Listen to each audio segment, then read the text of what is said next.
buen día a todos. Bienvenidos al cafecito de hoy, lunes 21 de mayo. Para esta ocasión, el tema es revisiones electrónicas. Y le pedí el favor aquí al licenciado José León Osuna que si nos podía apoyar con el tema. Él con mucha apertura y con mucha disposición está aquí con nosotros, ¿no? Entonces, el tema, como ya les dije, revisiones electrónicas. Y pues aquí, gracias por apoyarnos y pues vamos a empezar. Muy buenos días a todos y a todas. Primeramente les doy las gracias por permitirme estar nuevamente en este foro. Si mal no recuerdo, es la tercera ocasión que me invitan a participar este lunes. Y pues con mucho gusto estamos aquí ahora para compartirles lo que viene siendo las revisiones electrónicas. Sobre todo porque estas prácticamente han entrado en boga ya. Ya tenemos algunos asuntos en nuestro despacho que estamos trabajando. La verdad, la parte de la defensa ha sido complicada respecto a las revisiones electrónicas. Y pues vamos a ver qué opinan los tribunales con lo que viene siendo la defensa de estas revisiones. En primera instancia, pues recordemos en este caso cuál fue el motivo para que la autoridad, en este caso del Poder Ejecutivo de nuestro país, estableciera en la reforma propuesta en septiembre del 2013 una nueva forma de fiscalizar a los contribuyentes, que en este caso pues es la revisión electrónica, ¿no? Para ello, en este tema, tenemos un temario, vaya la expresión, y primeramente vamos a hablar de los antecedentes que generan la revisión electrónica, el buzón tributario, porque así como es un medio de comunicación hacia el contribuyente por parte de la autoridad, también va a ser una forma de comunicarle al contribuyente la notificación de las revisiones electrónicas y de la misma manera el contribuyente va a interactuar con la autoridad a través de este medio de comunicación electrónica. ¿Cómo nace la información, o más bien cómo nace una revisión electrónica? Pues desde la información que se encuentra en poder de la autoridad. Vamos a ver algunas de esas informaciones que tiene la autoridad para poder generar, en este caso, las revisiones electrónicas. Encontramos también aquí lo que viene siendo las revisiones electrónicas, que está en un artículo en el 53B del Código Fiscal de la Federación. Vamos a conocer el procedimiento y los resultados que genera la aplicación de una revisión electrónica. Asimismo, las opciones que tenemos como contribuyentes para concluir esa revisión electrónica, desde la autocorrección fiscal, la posibilidad también de pagar el crédito determinado a plazo, ya sea en parcialidades o diferido. Una forma y modalidad también de concluir que está vigente en 2014 son los famosos acuerdos conclusivos en las cuales interviene la PRODECON y la posibilidad de que a través de esta conclusión de las revisiones, a través de la corrección, haya una condonación de multas por parte de la autoridad. Evidentemente también, ¿qué pasa si en un momento dado, que podría ser muy remoto, nos acusan de delincuentes fiscales? Principalmente por los delitos de defraudación fiscal y sus equiparables. Pero de la misma manera, los medios de defensa que tenemos para impugnar una posible determinación de créditos fiscales por parte de la autoridad, ¿no? Los medios de defensa, como ya sabemos, es el recurso de revocación que se interpone ante la propia autoridad y el juicio de nulidad que ya es tramitado ante los tribunales federales de justicia administrativa, y algunas conclusiones y recomendaciones que traemos en estas presentaciones. Bien, los antecedentes de la revisión electrónica, pues nos vamos a lo que viene siendo la exposición de motivos, donde la autoridad, al momento de hacer esa propuesta al Poder Legislativo, está poniendo como antecedente la actuación tan difícil que representa la autoridad y los costos tan amplios que se dan al momento de hacer una revisión, principalmente una revisión de gabinete, en la cual a través de documentos impresos la autoridad está notificando al contribuyente desde que inicia la auditoría con la notificación de un requerimiento de información y documentación, y las veces que tiene que ir la autoridad y finalmente en cuánto tiempo termina esa revisión, ¿no? Aquí viene hacia el final, en la última oración, que actualmente la auditoría por revisión de gabinete tiene un tiempo promedio de 325 días, decía eso en el año 2014, y 15 puntos de contacto con el contribuyente, es decir, a través de diferentes notificaciones que le hacía, pues 15 veces van los auditores notificadores al domicilio del contribuyente, pues a notificarle ya sea otro requerimiento, darle a conocer alguna información recibida, entre otros, ¿no? Creo que eso no se ha modificado, es por eso que la modalidad de la revisión electrónica se propuso en su momento. Con esta modalidad de fiscalizar electrónicamente, la autoridad pues va a hacer una notificación, un requerimiento de información y documentación, o sea, una revisión de gabinete, pero en lugar de hacerlo a través de documentos impresos, lo va a hacer a través de documentos digitales, utilizando, como ya lo dijimos, el buzón tributario, que prácticamente ya lo venimos manejando porque también está vigente desde ese año 2014. El contribuyente, pues también a través del buzón, va a interactuar, como decía hace un momento, con la autoridad, porque así van a ser las contestaciones de los requerimientos que ésta le haga. También a través de la propuesta de esta revisión electrónica, pues la autoridad dice, bueno, pues así como te notifico y te requiero información, de la misma manera te voy a dar a conocer, en este caso, la liquidación o la determinación de créditos fiscales y por ende las contribuciones a pagar, no solamente desde el inicio en el que te estoy mandando un documento que se llama resolución provisional y en el cual viene acompañado de una preliquidación.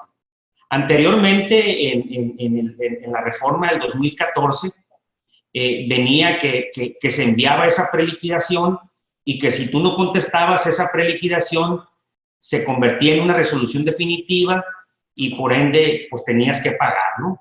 Aquí, y lo vamos a ver más adelante, se generaron amparos por parte de los contribuyentes inconformándose contra ese procedimiento y esos amparos prosperaron de tal manera que fue reformado el artículo 53B en el año 2017, como vamos a ver más adelante, ¿no?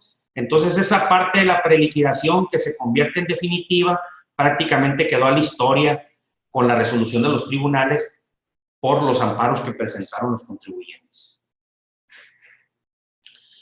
Bien, con esto la autoridad, con esas revisiones electrónicas, lo que propone la autoridad es tener una presencia fiscal más representativa hacia los contribuyentes. Evidentemente, con el número de contribuyentes que crecen día con día, es muy difícil mientras las plantillas de la autoridad fiscalizadora no crecen, pues hacer presencia en un porcentaje importante de los contribuyentes, sobre todo aquellos que tienen omisiones en el pago de contribuciones, lo que finalmente viene siendo una causal para generar una revisión, una auditoría, una visita, una revisión de gabinete. Entonces, lo que la autoridad aquí dice, bueno, con la revisión electrónica yo espero hacer más presencia entre el número de contribuyentes que hay. Y en este caso, no solamente voy a optimizar los tiempos para concluir las revisiones más rápido, sino también voy a tener presencia con un mayor número de contribuyentes y eso va a generar una situación de riesgo hacia el contribuyente incumplido sobre todo, ¿no? Entonces voy a hacer más presencia entre los contribuyentes y por ende pues va a haber más riesgo para ellos y evidentemente pues espero con eso, dice la autoridad, incrementar la recaudación. Como decía, esos antecedentes y la emisión de un artículo 53B que estuvo vigente en el 2014 generó inconformidades entre los contribuyentes. Los contribuyentes presentaron amparos ante los juzgados de distrito y los juzgados de distrito, después de prácticamente 1 año y medio, 2 años, empezaron a emitir sus resoluciones y en esas resoluciones los juzgados dijeron, ¿saben qué? Tiene la razón el contribuyente, el hecho de que una revisión electrónica vaya inicialmente con una preliquidación, pues viola ciertos principios del contribuyente, ya que en este caso esa preliquidación no puede convertirse automáticamente en una resolución definitiva, porque para ello el contribuyente tiene que tener a salvo su derecho de audiencia, es decir, la posibilidad de presentar pruebas, documentos, para desvirtuar las irregularidades que estén consignadas en una revisión, y que para que la autoridad pudiese cobrarte, en caso de que tú no aceptes lo que se señalaba en ese entonces en la revisión electrónica, pues te tiene que hacer un procedimiento administrativo de ejecución, es decir, tenía que o tiene que cobrarte las posibles contribuciones a través de un procedimiento que está establecido en el artículo 141 del Código Fiscal de la Federación. Bueno, 141 son las garantías, y más bien el artículo donde te dice, si tú no pagas, pues te voy a embargar bienes, y si no tienes bienes para embargar, pues voy a hacer todas las investigaciones procedentes pues para lograr cobrarte ese crédito que me debes. En la preliquidación no existía esa forma, porque automáticamente si no contestabas ya tenías un adeudo, y ese adeudo pues lo tenías que cubrir, y en todo caso la autoridad pues era hasta entonces cuando podía ejercerte ese procedimiento administrativo de ejecución. Luego entonces pues la Suprema Corte, a través de los juzgados de distrito y a través del criterio que la Suprema Corte estableció, señala precisamente lo que viene ahí en rojo subrayado, donde dice que la preliquidación constituye una propuesta de pago solamente para que el contribuyente decida ponerse al corriente en sus obligaciones fiscales, pero no constituye ser un requerimiento de pago cuya inobservancia dé lugar a su ejecución inmediata.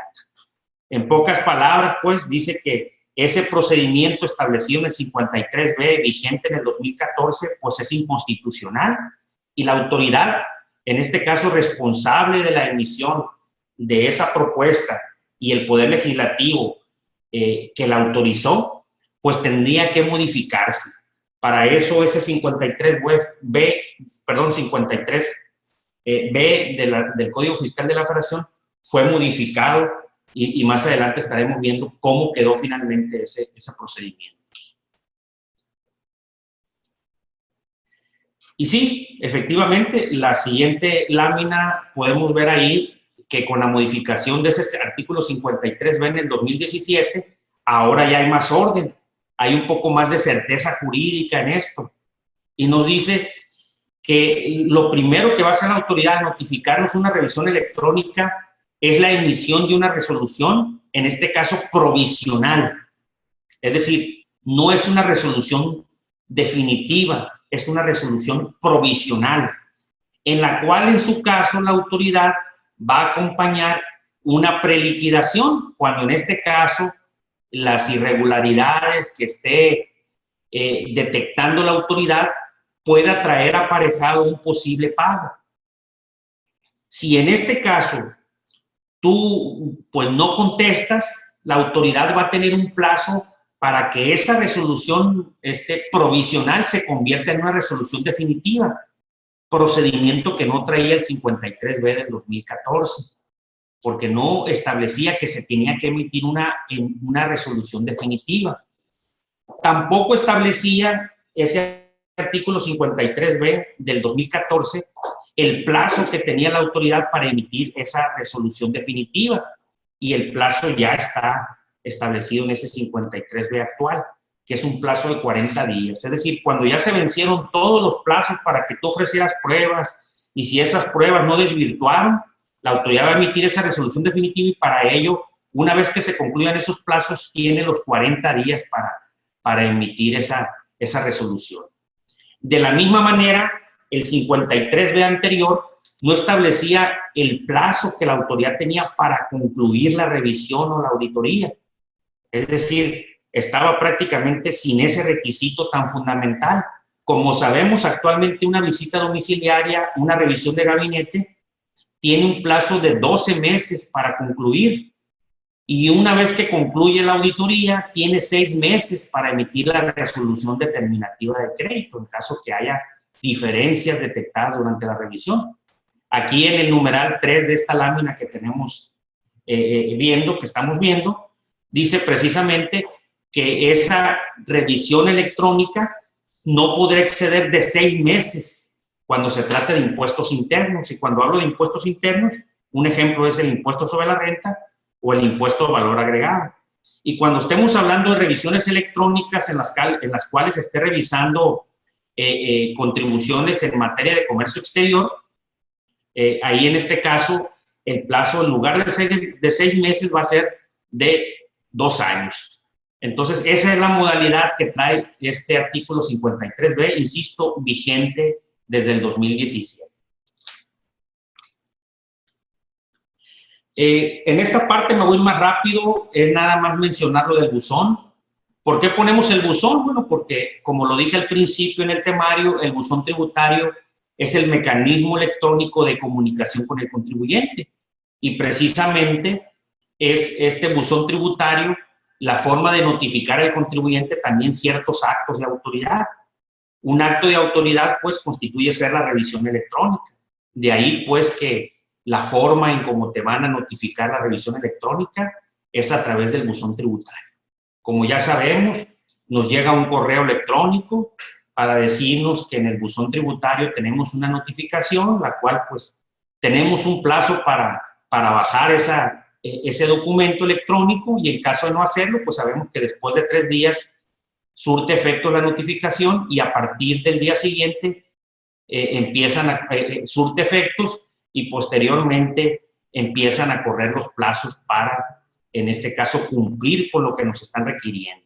Entonces, no hay que olvidar luego entonces de que la revisión electrónica se va a notificar todo lo que en ella esté a través del buzón tributario. Entonces, no voy a abordar mucho en los antecedentes del buzón tributario, porque son prácticamente estadísticas del propio, de la propia exposición de motivos de la autoridad, por lo cual generó esta propuesta de notificar a través de ese mecanismo del buzón tributario.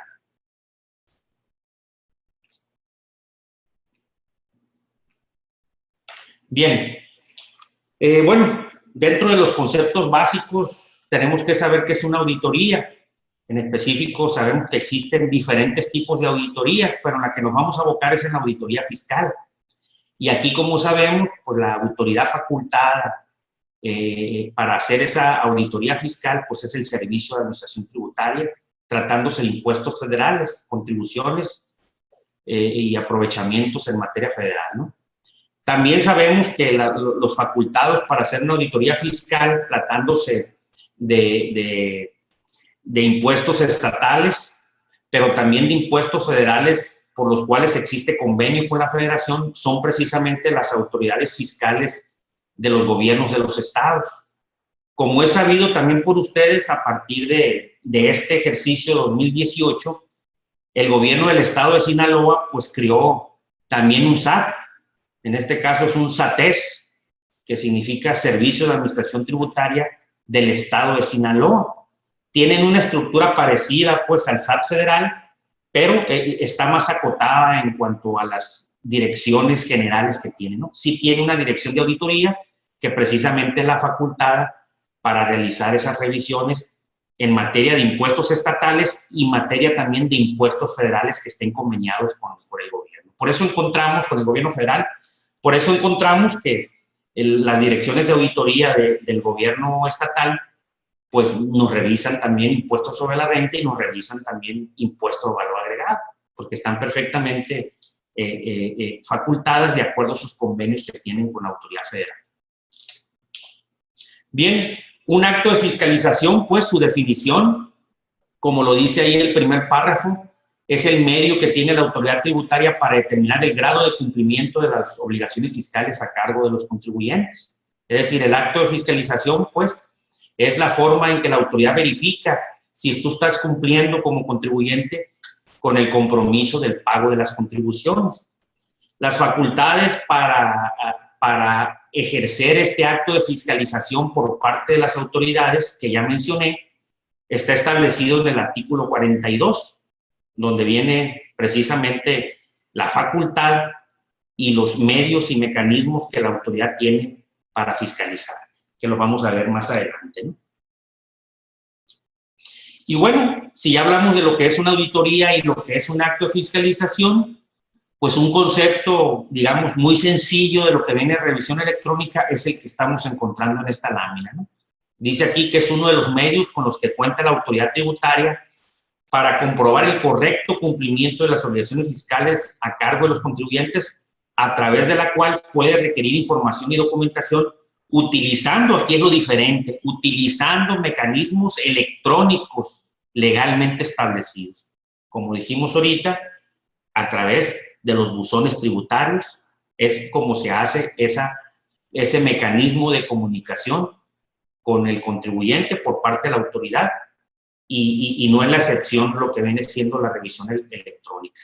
Y esos mecanismos de comunicación electrónica pues tienen que estar establecidos en la ley, por eso en el 17K encontramos qué es lo que llamamos buzón tributario y qué es lo que se nos puede notificar o comunicar a través de este mecanismo electrónico. Bien, ahorita veíamos el artículo 42 y decíamos que es donde se establece las distintas modalidades que la autoridad tiene para revisar a los contribuyentes. Precisamente una de esas facultades es el de realizar a los contribuyentes lo que vimos al principio, las revisiones de gabinete, los requerimientos de información o de información y documentación, que es lo mismo, revisión de gabinete y el requerimiento de información y documentación es lo mismo. Es un documento impreso por la autoridad que es notificado personalmente al contribuyente a través de uno de los notificadores en materia de auditoría por parte del área competente.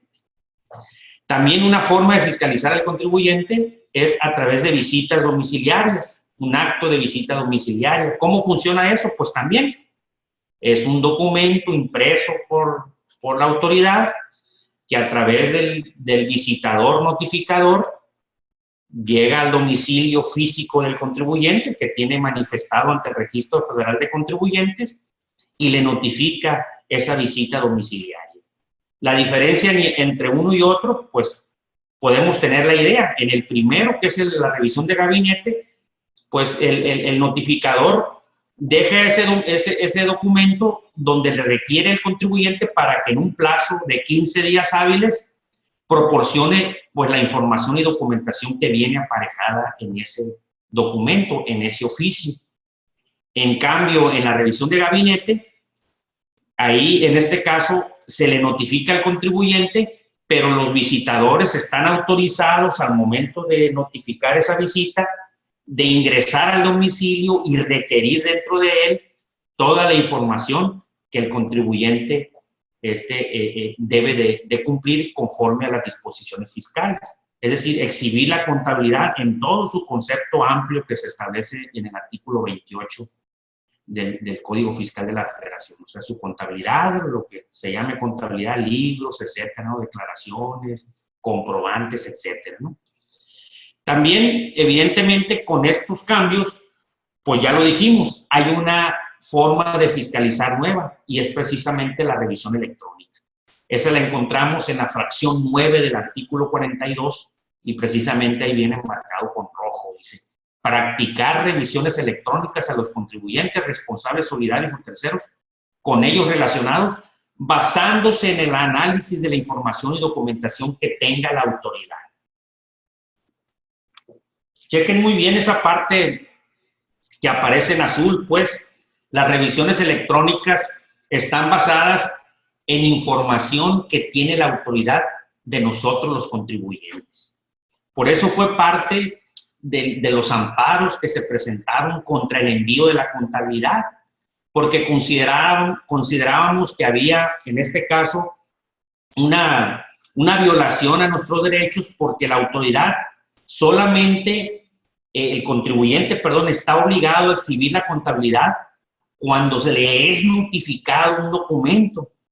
Y es cuando las autoridades tienen entonces la facultad de que de la revisión de esa contabilidad nos determinen las posibles omisiones en el cumplimiento de nuestras obligaciones fiscales.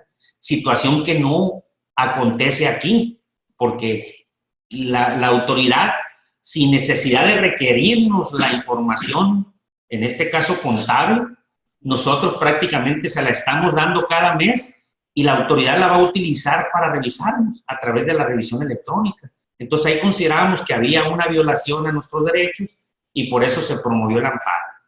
Para desafortuna de los contribuyentes, pues esos amparos no fueron procedentes, la autoridad consideró que no había ninguna violación y que por ende las revisiones electrónicas podían utilizar, entre otras cosas, la incontabilidad que nosotros estamos enviando cada mes. Así que de esa manera la autoridad, entre otra información que tiene, pues utiliza toda ella para decirnos aquí fallaste, aquí incumpliste, y por lo tanto, pues te voy a requerir de información y documentación a través de esa revisión provisional inicialmente y que trae precisamente la revisión electrónica. Luego entonces, pues, ¿qué información es de la que la autoridad echa mano? Pues lo que ven ustedes ahí en esos cuadros, ¿no? Las declaraciones informativas, por ejemplo, que ahí ven en 2 cuadros iguales, la información de terceros, las famosas DIOR, los FDIs y otros documentos electrónicos, lo que ya dijimos, la contabilidad electrónica, el entero de mis contribuciones, cómo las estoy pagando, el dictamen fiscal, en este caso que se venía presentando, que se presenta en los supuestos que correspondan, y eso genera un modelo de riesgo. Esos modelos de riesgo la autoridad los califica y en este caso pues es el antecedente precisamente para que se inicie un acto de fiscalización, dependiendo del cumplimiento o incumplimiento, el grado de estos para que la autoridad nos revise. Aquí viene alguna información que la autoridad puede echar mano para esas revisiones y estamos viendo en ese listado pues la información de nuestra contabilidad, los FDIs, como ya dijimos, tanto los expedidos como los recibidos, los de nóminas y retenciones. Hace unos días también estábamos viendo lo de los viáticos, ahí en cuanto al incumplimiento o no de los viáticos, que es una situación en la que ya tiene convenio el Seguro Social con el SAT, y por ahí creo que va a iniciar algunos actos de fiscalización en esa materia. La información del Seguro Social Infonavit, porque les decía, existe ese convenio, los pagos referenciados mensuales, la declaración anual, las informativas, la información que está en el registro público de la propiedad. La Federación también tiene convenios con los estados y estos demandan la información que está en los registros públicos de la propiedad. ¿Qué consta ahí? Las escrituras de poderes, de propiedades, ahí están en ese registro público. Entonces, los gobiernos de los estados los mandan actualizados mes a mes o periódicamente a la federación. También el registro vehicular, informes y avisos de la ley antilavado, que como sabemos, el SAT es los que los recepciona. Si bien es cierto, está impedido para utilizarlos, pero cuando estos son desechados por la Unidad de Inteligencia Financiera, pueden ser un motivo para que la autoridad pueda inmiscuirse en esos informes o avisos de la ley antilavado y de ahí pueda generar un acto de fiscalización, principalmente todos aquellos que van vinculados a la discrepancia fiscal, por ejemplo, ¿no? A la omisión de ingresos. Los depósitos en efectivo, que como ya sabemos, los siguen informando las instituciones financieras, y obviamente también los estados de cuenta bancarios que son solicitados por la autoridad a la Comisión Nacional Bancaria y de Valores. De aquí, como sabemos, la autoridad tiene un área de programación, la autoridad fiscal estoy hablando, un área de programación, y esa área de programación pues, utiliza todas las fuentes de información que ya hemos mencionado para generar un antecedente de fiscalización, el cual es expuesto en reuniones internas que tiene el personal de auditoría fiscal, y proceden en este caso pues a generar un acto de fiscalización bajo las modalidades que hemos dicho anteriormente, ¿no? Visita domiciliaria, revisión de gabinete o ahora la revisión electrónica. Y de eso, ¿qué genera? Pues una ejecución de un acto, es decir, la emisión de un documento, como ya dijimos, impreso o digital, que se le va a notificar al contribuyente, en este caso la revisión electrónica a través del buzón, para que en este caso el contribuyente conozca qué es lo que se descubrió de la información que le envía por el Servicio de Administración Tributaria y qué en este caso existe de irregularidades o existe de discrepancias o existe de deficiencias en el cumplimiento de sus obligaciones. Bien, aquí viene pues un ejemplo muy sencillo de los antecedentes, ¿no? Es realmente algo muy básico de información que puede tener la autoridad de aquel contribuyente que retiene 1 millón de pesos por concepto ISR de sus trabajadores, pero nada más se entera 800. La autoridad fiscal, con toda esa información que tiene, pues confronta, como dice ahí, las fuentes de información contra las declaraciones. ¿Y qué es lo que genera? Una presunción de una omisión de pago parcial con una diferencia, para el caso del ejemplo, de 200,000 pesos. Y eso puede generar, insisto, pues una revisión electrónica, que va a venir precisamente ese monto supuestamente adeudado en una resolución provisional que traerá ahí una preliquidación de 200,000 pesos.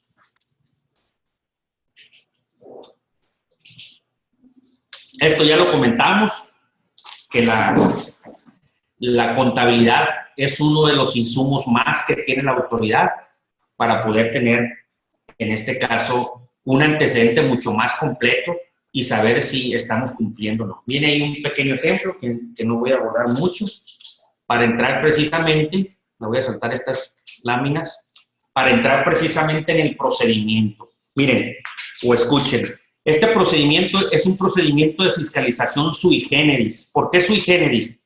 Primero, porque, por ejemplo, si el artículo 50 del Código Fiscal de la Federación dice que una vez concluida la visita domiciliaria o la revisión de gabinete, la autoridad tiene un plazo de 6 meses para emitir la resolución determinativa del crédito fiscal. Por ejemplo, aquí, en esta revisión electrónica, no viene ese plazo que la autoridad tiene para emitir esa resolución definitiva. Bueno, viene un plazo para emitirla más bien, que en este caso no es de 6 meses, sino de 40 días. Pero no dice qué pasa si no emite la autoridad esa resolución definitiva en esos 40 días. Si nos vamos al artículo 50 del Código Fiscal de la Federación, dice que si la autoridad no emite esa resolución definitiva en los 6 meses, una vez concluida la revisión, pues queda la revisión sin efectos, es decir, da de cuenta como si no te hubieran revisado. Aquí en la revisión electrónica no viene nada de eso. Es decir, que si se pasa la autoridad los 40 días, no viene que quedará sin efectos la auditoría. Tampoco no dice que qué pasa si la autoridad se excede los 6 meses. Acuérdense que en los casos del artículo 46A, si mal no recuerdo, dice que si la revisión no se concluye en los 12 meses, entonces la revisión, en este caso sea visita o revisión de gabinete, pues quedará también sin efectos, queda prácticamente como si no te hubieras hecho una revisión porque la autoridad se excedió de los plazos.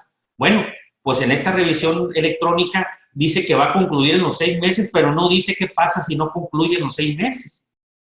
Obvio, aquí existe la posibilidad en un momento dado de defenderse y hacer valer ante los tribunales o inclusive a la propia administración jurídica, de que por homologación a lo que establece el artículo 46 o 46A que mencioné ahorita y el artículo 50, el plazo, si no se cumple, pues tiene que traer, en este caso, una posible nulificación o revocación de la resolución si no se cumplieron estos plazos. Es decir, son agravios que podemos formular los abogados para pedirle a los tribunales o a los que imparten justicia de que tienen que tener la misma consecuencia si no se cumplen los plazos en la revisión electrónica, como lo tienen en este caso las revisiones que no son electrónicas, como las que dijimos, visita domiciliaria y revisión de gabinete. Bien, el procedimiento de esa revisión electrónica, como ya dijimos, es nuevo a partir del 2017 y está tipificada en el artículo 53B del Código Fiscal de la Federación.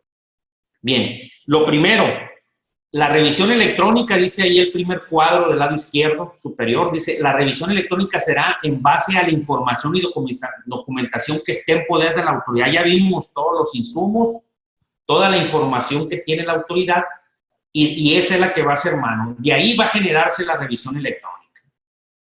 El siguiente paso que hace la autoridad es darle a conocer los hechos que deriven en la omisión de contribuciones. Prácticamente la autoridad se está yendo con un oficio de observaciones o con una última acta parcial, si lo podemos homologar de esa manera, al momento de emitir esa resolución provisional, en la cual dice, se acompañará un oficio de preliquidación, lo que decía yo en un principio. Es decir, una resolución provisional donde dice la autoridad, oye, de lo que yo analicé, encontré aquí unas diferencias. Te mando esa resolución provisional y te mando un oficio de preliquidación, porque si consideras tú que en este caso tengo yo razón, autoridad, pues entonces págamelo y ya nos evitamos todo lo demás. Pero si en este caso no estás de acuerdo en lo que la autoridad te puede estar cobrando en ese oficio de preliquidación o te puede estar observando en esa resolución provisional, tú tienes un plazo, lo dice el tercer cuadro hacia abajo del lado izquierdo, de 15 días para que manifieste el contribuyente lo que a su derecho convenga y proporcione información y documentación. Es decir, si te están diciendo a ti que tienes un adeudo, entonces tú tienes que, en este caso, proporcionar documentos que desvirtúen esos hechos u omisiones consignadas por la autoridad en esa revisión provisional. ¿Sí? En caso, dice el tercer cuadro, de que tú como contribuyente presentes pruebas, la autoridad va a tener 10 días para valorar esas pruebas. Y en todo caso, si detecta elementos, dice aquí, adicionales, procederá indistintamente a, y viene un inciso A. Puede efectuarte a ti un segundo requerimiento y te da un plazo de 10 días para que lo atiendas. En este caso, esos días son contados a partir del día siguiente de su notificación.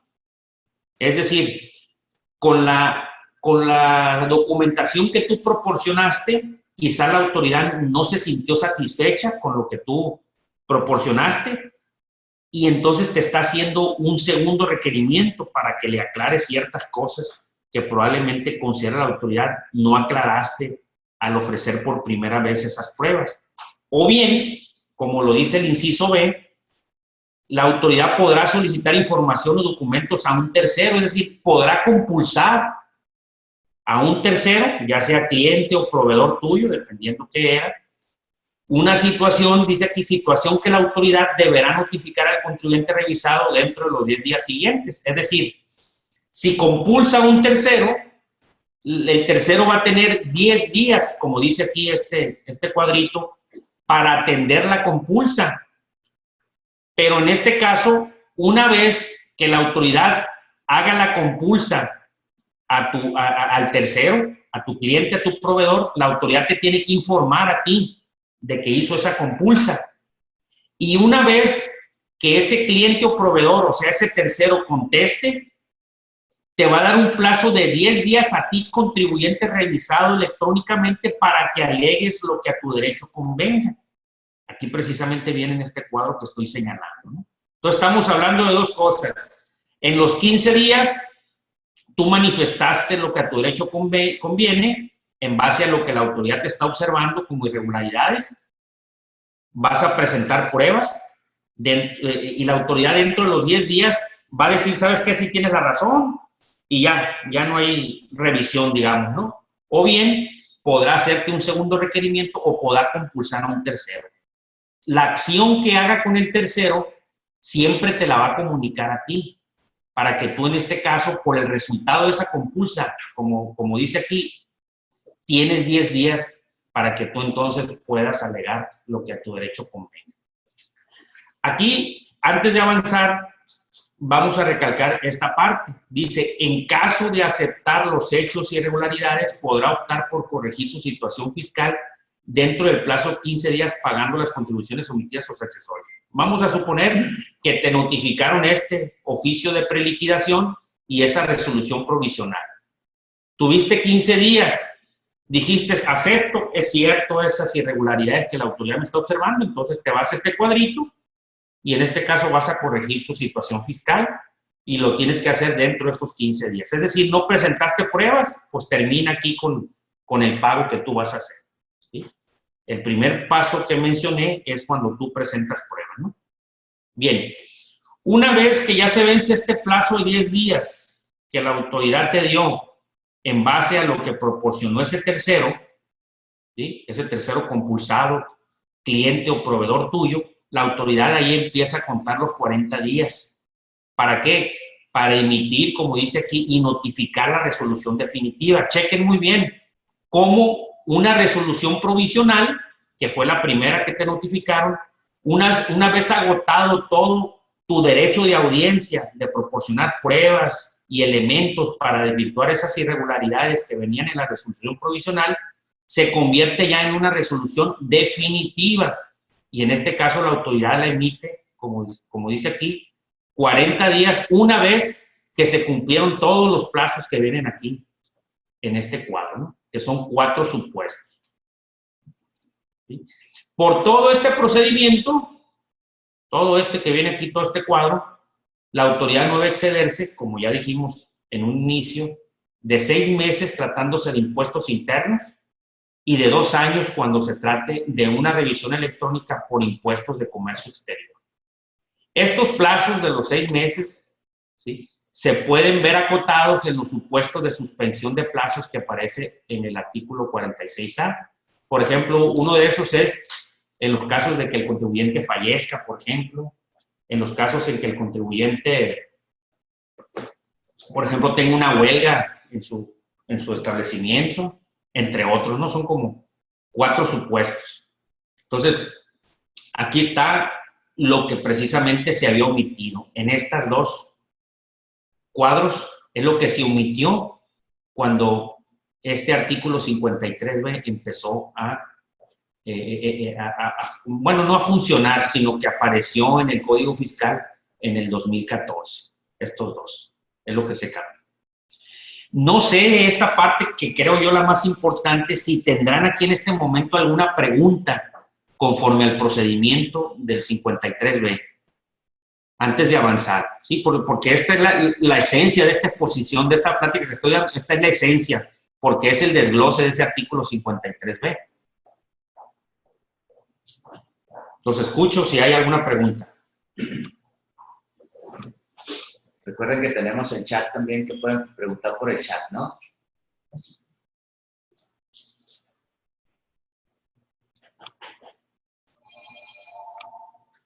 Bueno, entonces, bueno, si se acuerdan un poquito más adelantito, sigo yo avanzando porque el tiempo se nos acota, ¿no? Bien, este 42 del código ya lo vimos. Recalcar, pues, lo que venía aquí de la fracción 9 del 42, que es la revisión electrónica. Como decía, del buzón tributario es una nueva forma de notificar. O sea, el buzón tributario también te van a notificar, como dijimos ahorita, información o documentos en los cuales vas a tener plazo. Y lo van a hacer a través de ese mecanismo electrónico. Algo muy importante, ¿el SAT puede hacer revisiones electrónicas de periodos anteriores? Sí, sí las puede hacer. De hecho, uno de los asuntos que ya tenemos nosotros trabajando en nuestro despacho son 2 asuntos nada más. Y precisamente están revisando las operaciones que se hicieron con los famosos EFOS, empresas que facturan operaciones simuladas.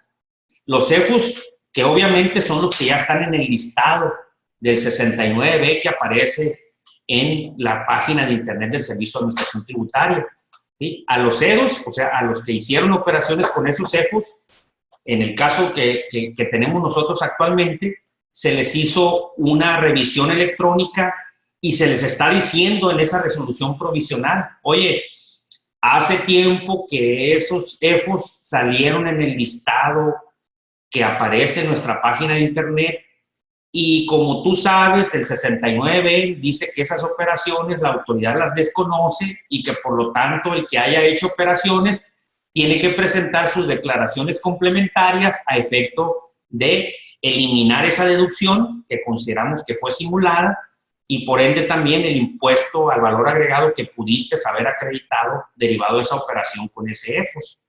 Entonces, como ya revisé todo el antecedente y a pesar de que te mandé invitación o no te la mandé, pero que ahí dice que tú lo tienes que corregir, no lo has hecho, pues te estoy enviando esta revisión electrónica y en el oficio de preliquidación te estoy diciendo pues que me debes tal cantidad, ¿no? Tal cantidad de impuestos sobre la renta, tal cantidad de impuesto a valor agregado, tal cantidad de actualización, tal cantidad de recargos, y en todo caso, si corriges, pues las multas podrán tener un beneficio.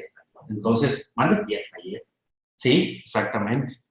Entonces, es muy importante ver esto porque, o analizar esto porque se trata de operaciones que pudieron hacerse, y de hecho así lo son, de ejercicios anteriores al año actual, ¿no? Entonces, la autoridad está señalando pues que estos son prácticamente hechos nuevos, rubros y conceptos totalmente diferentes, inclusive si ya te revisaron ese ejercicio, vaya la expresión, por un acto de visita domiciliaria o revisión de gabinete, te lo pueden revisar por ese rubro, por ese concepto, específicamente pues la operación que tuviste con ese EFOS, del ejercicio que inclusive, insisto, ya te hubiesen revisado. Así que hay que tomarlo muy en cuenta. Esas son las revisiones que en este momento nosotros conocemos, la parte del SAT. Acuérdense que en este caso el SAT te está citando al programa de caídas recaudatorias o de vigilancia profunda, como se le conoce, donde ahí también te está dando a conocer que tienes EFOS, que te corrijas y demás. Es decir, prácticamente está utilizando todos los medios de fiscalización o de revisión a su alcance la autoridad para que tú te corrijas con relación a esas operaciones que consideras simuladas. Pues la revisión electrónica no es la excepción, como el caso que les estoy planteando. Ahora bien, una forma de concluir esa revisión, pues es precisamente la autocorrección. Ya lo dijimos, si te traen o si trae aparejado la revisión provisional un oficio de preliquidación y tú dices, bueno, pues así hago, esto yo lo debo, pues me corrijo y pago. Y con eso se concluye la revisión. ¿Sí? En el caso de revisión electrónica, dice aquí el último párrafo de esta lámina, no es necesario presentar una declaración complementaria, ya que el pago se hace con la preliquidación, lo que comentábamos ahorita, que incluiría el pago total de las contribuciones y aprovechamientos, los accesorios, acuérdense que en este caso serían los recargos, gozando, fíjense bien, del beneficio de solo pagar el 20% del total de las multas. Estamos hablando, pues, que las multas, si bien es cierto, tienen un beneficio de pronto pago con un descuento del 20%, aquí estamos hablando de una situación diferente. Del 100% de las multas, solamente pagas el 20% del total de las determinadas.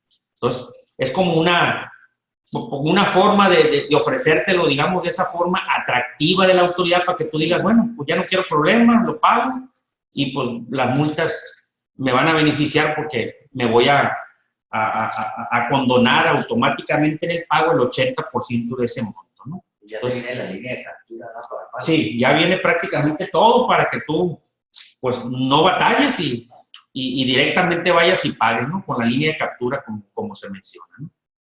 ¿Sí? Bien. Pero también existe otra forma de corregirte y eso es el pago a plazos. Y ahí vienen pues los requisitos del pago a plazos. Tiene ahí una condicionante porque es un pago a plazo específico. Aquí menciona de que cuando el 40% de la deuda represente más de la utilidad fiscal del último ejercicio fiscal en que se haya tenido utilidad fiscal, podrá en este caso autorizarse ese pago en parcialidades. Y bueno, viene ahí el procedimiento para que tú puedas hacer esa solicitud de corregirte y pagar en parcialidades. Bajo un esquema de parcialidades sui generis, ¿no? Porque el normalito es este que estamos hablando aquí. En este caso, acuérdate que el pago en parcialidades son de dos modalidades. El pago a plazos, perdón, es de dos modalidades. Las parcialidades, ¿sí? Que son hasta 36, Y en este caso, el pago diferido, que en este caso, como lo viene ahí en el paréntesis, es hasta 12 meses. Es decir, tú tienes que ofrecer una garantía del interés fiscal por los 12 meses siguientes a la determinación del crédito, y en este caso no pagas nada en esos meses, sino hasta que llegue el 12º mes, en ese momento vas a pagar, pero la autoridad no te lo va a autorizar si previamente no ofreciste la garantía. Eso es poco usado, la verdad que no se usa muy frecuente, pero ahí está, ¿no? Pago diferido. Insisto, es no pagar cada mes a mes, sino que pagas al año, pero tienes que ofrecer una garantía. También, bueno, pues aquí viene el procedimiento para que goces del pago a plazo, y ahí te exige, en el caso de parcialidades, un 20% al momento de que tú vas a solicitar la autorización, y obviamente la garantía. Es un pago a plazos distinto al pago que conocemos en parcialidades de la declaración anual, pues en el cual no se necesita autorización, sino que simplemente por el hecho de presentar tu declaración anual en tiempo y pagar ahí en este caso el 20%, pues gozarás del beneficio de los 6 meses posteriores. También, pues el pago a plazo tiene su limitante, y en este caso se puede revocar en los supuestos que ahí se señalan, ¿no? Dice, no se otorgue o desaparezca o resulte insuficiente la garantía fiscal. El contribuyente se encuentre sometido a un procedimiento de concurso mercantil o sea declarado en quiebra. Tratándose, dice, de pago en parcialidades, solamente el contribuyente, si no cumple en tiempo y monto con 3 parcialidades o en su caso con la última parcialidad, pues se le revoca ese beneficio. Y en el caso diferido, se vence el plazo para realizar el pago y no se efectúe, o sea, los 12 meses que tenemos, ¿no? El contribuyente se considera que desistió de pagar en parcialidades. El supuesto anterior fue de revocación. Este supuesto es de desistimiento. Dice aquí que cuando el contribuyente, una vez autorizado el pago en parcialidades, deje de pagar o pague después del vencimiento de cada parcialidad o no pague en la fecha propuesta el monto diferido, ya dijimos es un año, y omita garantizar el interés fiscal, con este caso se considera que se desistió tácitamente y el plazo prácticamente que tiene el contribuyente para pagar, pues fue desistido por él mismo por esa conducta omitida. Bien, aquí también dice que no procede el pago en parcialidades. Ya lo sabemos, en muchos de los casos quizá nos haya tocado, cuando se trata de contribuciones que debieron pagarse en los 6 meses anteriores al mes en que se solicite la autorización, excepto en los casos de aportaciones de seguridad social, ahí se aplicaría. Contribuciones y aprovechamientos que se causan con motivo de la importación o exportación de bienes, o sea, todo aquel que viene siendo impuesto general de importación no puede ser parcializado. O también las contribuciones retenidas, trasladadas o recaudadas. Aquí estamos hablando del IVA o las retenciones de salarios. No es susceptible de que se autorice pagar a plazo. Una modalidad nueva relativamente, que ya se viene utilizando en muchos de los casos, también lo trae la revisión electrónica. ¿De qué se trata? De que puedas concluir la revisión electrónica como lo haces en las visitas o en las revisiones de gabinete a través de los famosos acuerdos conclusivos. ¿Por qué famosos? Porque es una herramienta que está utilizando actualmente los contribuyentes, y esa herramienta es precisamente apoyándose en lo que viene siendo la PRODECON, la Procuraduría de la Defensa del Contribuyente, en la cual pues es con la que tienes que acudir para que en este caso pues te apoye con ese acuerdo conclusivo. Aquí, como se menciona en el numeral 1, se puede solicitar a la PRODECON precisamente la emisión de ese acuerdo conclusivo. La resolución que se genere de ese acuerdo conclusivo, pues tiene, como dice ahí, un carácter de definitiva. Y como ya es de definitiva, yo contra esa, como contribuyente, no puedo ya presentar los medios de defensa, ni tampoco la autoridad podrá inconformarse, porque ya fue un acuerdo entre la autoridad y el contribuyente, utilizando en este caso una dependencia que es la PRODECON. Dice que la PRODECON, una vez que recibe la solicitud que nosotros le presentamos por escrito, se tiene que hacer, dice, bueno, dice, dentro de los 20 días que reciba la solicitud por parte de nosotros, en este caso, al proponerse a la autoridad va a manifestar si acepta o no la propuesta del contribuyente. Y si en este caso se da este supuesto de que lo acepte, entonces el contribuyente tiene el derecho a que se le condone el 100% de las multas. Y como dice aquí el numeral 4, es posible solicitar dicho acuerdo en cualquier momento después de iniciar las facultades de comprobación. Por lo general lo estamos haciendo en el momento en que la autoridad ya tiene un posible crédito que nos podría determinar. Ahí en ese momento, pues ya es cuando le propongo como contribuyente a través de la PRODECON ese acuerdo conclusivo y pues llegamos, como su nombre lo indica, a un acuerdo entre autoridad y contribuyente y se concluye la revisión pagando precisamente las contribuciones y condonándose en ese supuesto el 100% de las multas. Aquí viene algún otro rubro, dice que se podrá versar sobre uno o varios hechos o omisiones consignados, o sea, puede ser por todo aquello que te estén determinando. Ya dijimos que será definitivo, no acepta pues los medios de defensa y puede solicitarse en cualquier momento. Aquí viene más o menos el procedimiento que ya expliqué. Hay que acercarse con la PRODECON y hay plazos para hacerlo. Si la autoridad, aquí lo quiero recalcar, no contesta el requerimiento que la PRODECON le hace a petición tuya, pues se le puede imponer hasta una multa. O sea, eso es una obligación pues de la autoridad atenderlo. De lo contrario puede ser sancionada. Bien, este me lo voy a saltar. Aquí, muy importante, lo que decía ahorita de la condonación del 100% de las multas, pero les quiero aclarar que esos acuerdos conclusivos, si bien es cierto, en la primera solicitud de acuerdo conclusivo que tú haces, obtienes el 100% de la condonación de las multas, en los siguientes casos ya no se te aplica el 100% de las multas en cuanto a condonarte, sino va a variar 80 o 70% del total de las multas en los siguientes supuestos que presentan, ¿no? Aquí dice, segunda y posteriores suscripciones de acuerdos, aplicará, dice, la condonación de sanciones en los términos y bajo los supuestos que establece el artículo 17 de la Ley Federal de los Derechos del Contribuyente, que en este caso dice 80 y 70% del total de las multas, ya no el 100%. Bien, esta parte de los delitos me los voy a saltar, pero nada más les quiero decir que uno de los delitos que se puede dar en los casos de revisiones electrónicas podrían ser aquellos delitos de discrepancia fiscal o aquellos delitos que se generen por la omisión de ingresos y por consiguiente el no pago correcto de tus contribuciones, ¿no? Yo creo que esos son los delitos que se van a generar derivados de las revisiones electrónicas. No creo que en este momento así suceda. Y quizás en las revisiones electrónicas veamos muy pocas conductas que se puedan tipificar como delitos fiscales. No necesariamente porque la conducta no se da, sino necesariamente por los montos. Creo que las revisiones electrónicas por montos van a ser un poco más bajos en comparación a la determinación que te podría hacer la autoridad tratándose de una revisión de gabinete o de una visita domiciliaria.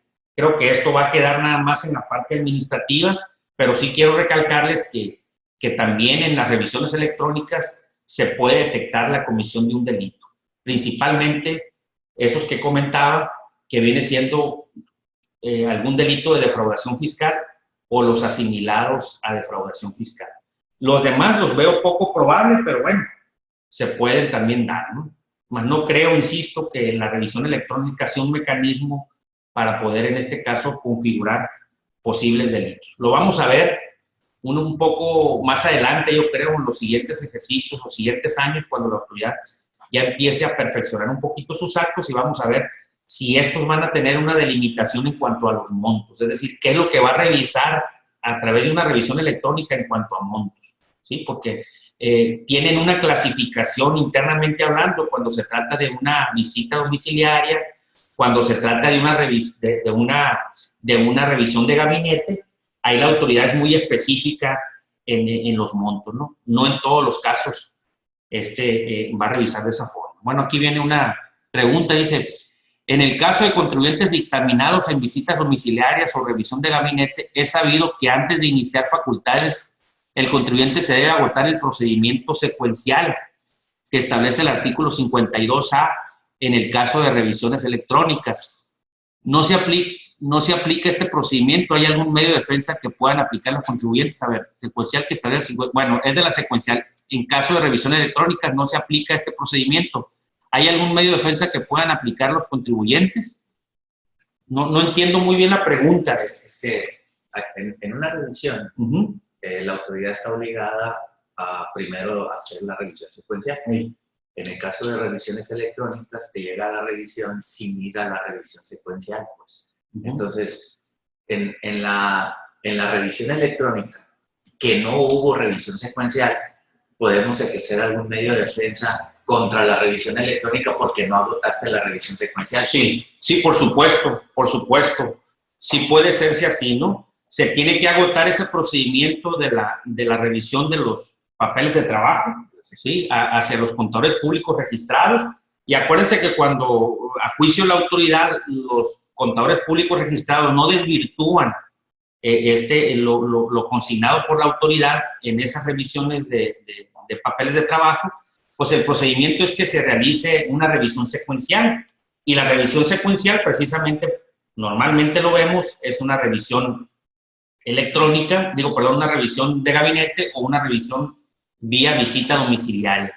Efectivamente, si la autoridad llega directamente sobre un contribuyente que dictamina sus estados financieros respecto a ese ejercicio y no respetó el procedimiento que se establece en la ley, yo creo que sí es susceptible de presentarse y de promover un medio de defensa por no cumplirse esos requisitos. Es decir, la revisión electrónica no puede estar exenta de esa premisa y de ese procedimiento que se establece para las demás revisiones. Y es parte de lo que comentábamos ahorita, de los 6 meses para concluir, de los 40 días para emitir la resolución definitiva. Son cosas muy sui generis que no están ahí y que finalmente vamos a tener que probar ese tipo de cosas al momento de interponer los medios de defensa.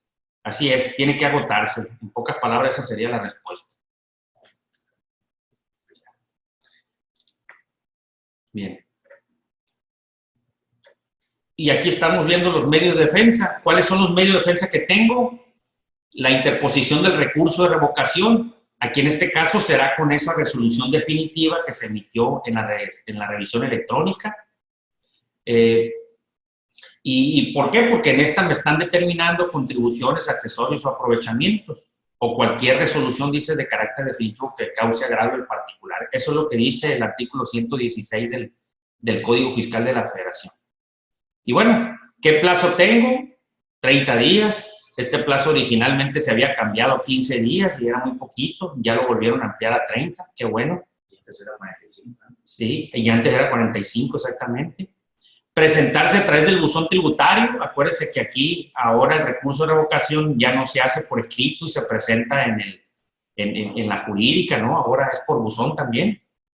El SAT dice, pues emitirá reglas generales con otras formas de envío de este recurso.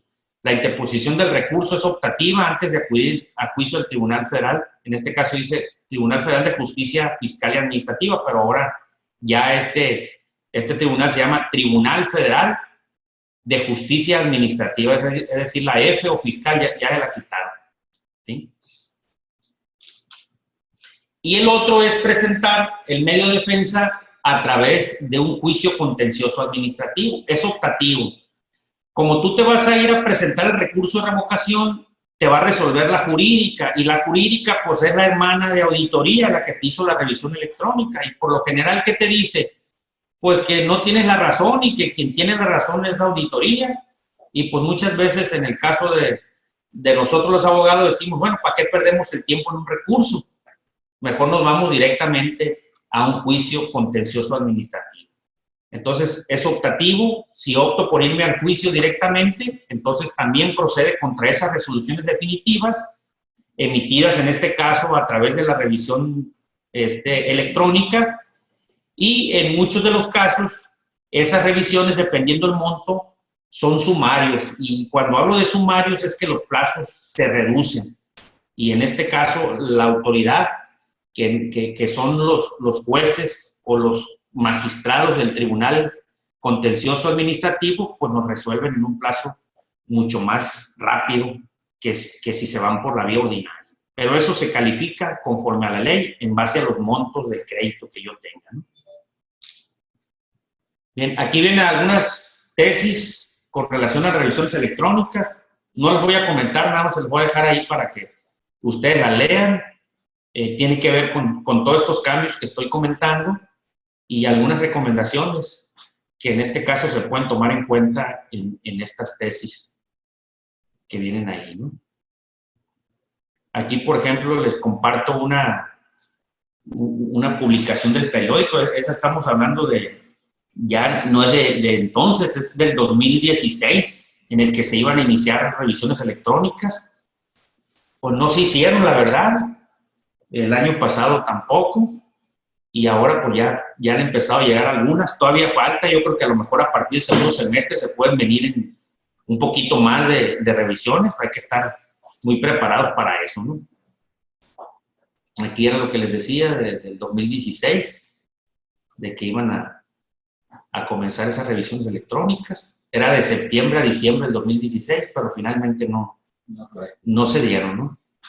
Algunas recomendaciones y conclusiones también no las voy a enumerar porque ya estamos sobre el tiempo, pero les dejamos el material para que ustedes lo chequen. ¿Qué es lo que deben de observar en esa parte, no? Principalmente las notificaciones, porque tienen plazo, y si los plazos no se atienden en tiempo, pues puede considerarse prácticamente como notificado algún acto y se nos vayan a escapar los tiempos que tenemos para defendernos o para ofrecer pruebas. Así que tómenlo muy en cuenta. Y algunas sugerencias, como dice ahí, eviten declarar en ceros cuando sí obtuvieron ingresos, porque acuérdense que ahorita la información ya está en tiempo real con la autoridad.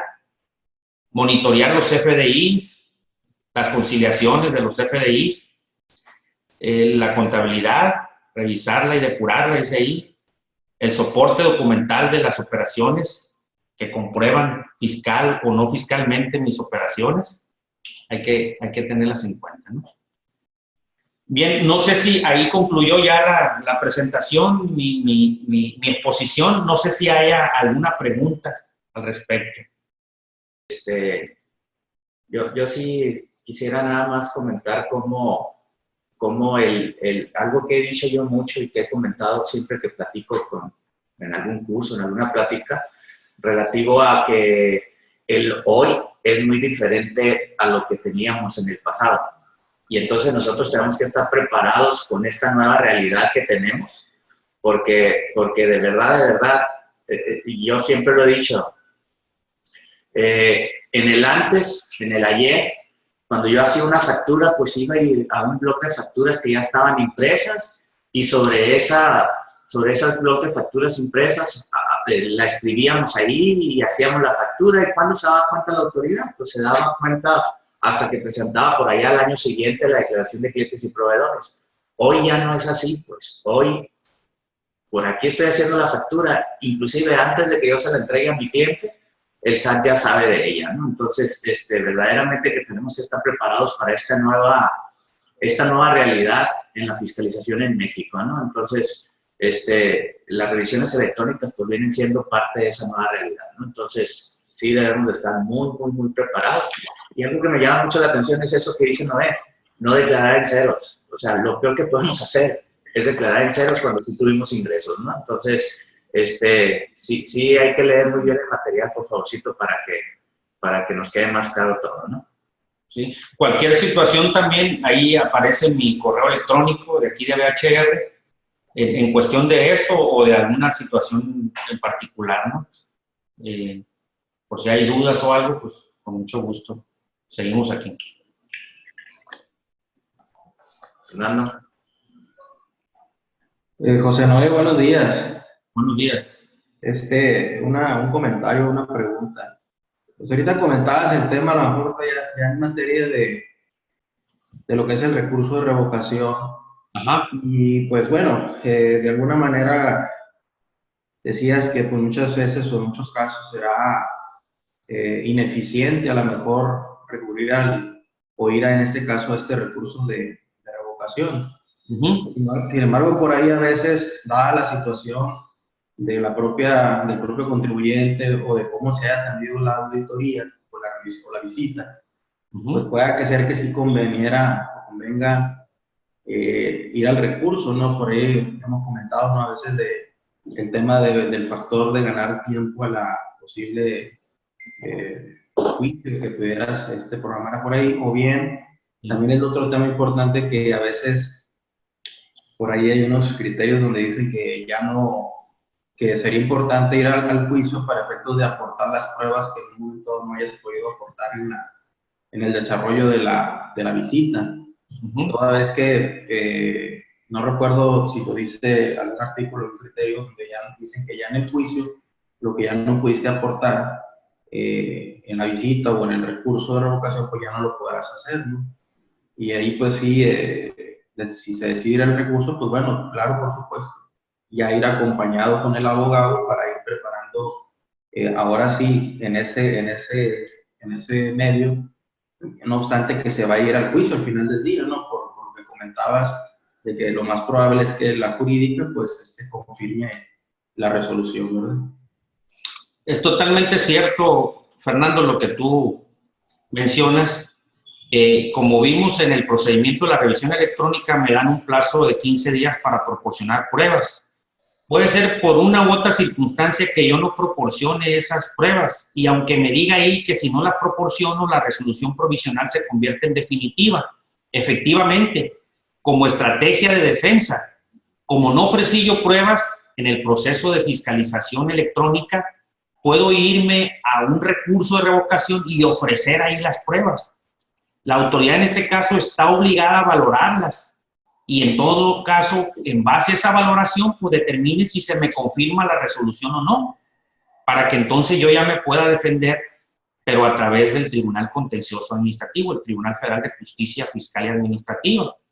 Porque efectivamente, si esas pruebas que no ofrecí en el procedimiento fiscalizador, ni tampoco presenté recurso de revocación ofreciendo esas pruebas, si ya no lo hice en el juicio, precisamente, si yo las ofrezco, ya no van a ser tomadas en cuenta. ¿Por qué? Porque tuve los plazos establecidos tanto en la revisión electrónica como en el proceso del recurso para haberlas ofrecido. Y ahí en este caso, pues es muy importante lo que comentas, porque se pueden dar muchos supuestos de este tipo.